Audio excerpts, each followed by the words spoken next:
কাজ কর, তুই আগে বিয়েটা কর। কিন্তু সেসব আমি করবো কি করে? আমি তোকে প্ল্যানটা দিলাম তো, তার মানে বাকিটাও আমি তোকে বোঝাবো, বুঝলি? তুই শুধু আমার প্ল্যানটা শোন।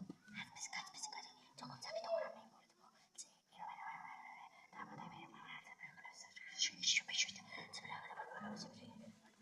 কিন্তু কোনো কিন্তু না, যেগুলো বলছি সেগুলো মন দিয়ে মাথায় ঢোকা।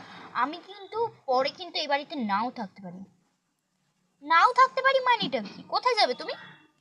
আসলে এই বাড়িতে না আমার আর থাকতে ইচ্ছা করে না, কারণ ওই তোদের ওই ছোট কাকি আমাকে না ঠিক পছন্দ করে ওঠে না, জানিস তো। ছোট কাকি পছন্দ করে না তো কি হয়েছে? মা মা তোমায় ডেকেছে তো মামুনি, তার মানে তুমি আমাদেরই সাথে থাকবে, বুঝে নিয়েছো? আচ্ছা, কিন্তু তুমি আমায় কোনো কিন্তু বলতে মানা করলে, বা তুমি কিন্তু বলছো।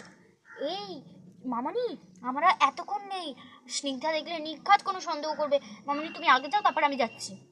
হ্যাঁ হ্যাঁ, ঠিক আছে ঠিক আছে, তুই চলে আসবি কিন্তু, হ্যাঁ শোনা মন দিয়ে। আর শোন, অত কোনো চিন্তা করার দরকার নেই, তুই তো শোনা মেয়ে, তুই একদম একটা না একটা উপায় তুই ঠিক বার করবি, বুঝলি? আমি আসছি, হ্যাঁ। হ্যাঁ, কিন্তু ছোট মা এরম কেন করছে সেটা তো আমারও অনেকটাই অজানা।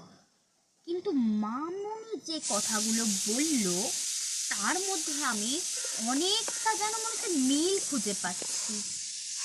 তার মানে কি না না না না, এখন এসব ভাবার সময় নাই, আমাকে এখন যেতে হবে, আমি যাই বরং।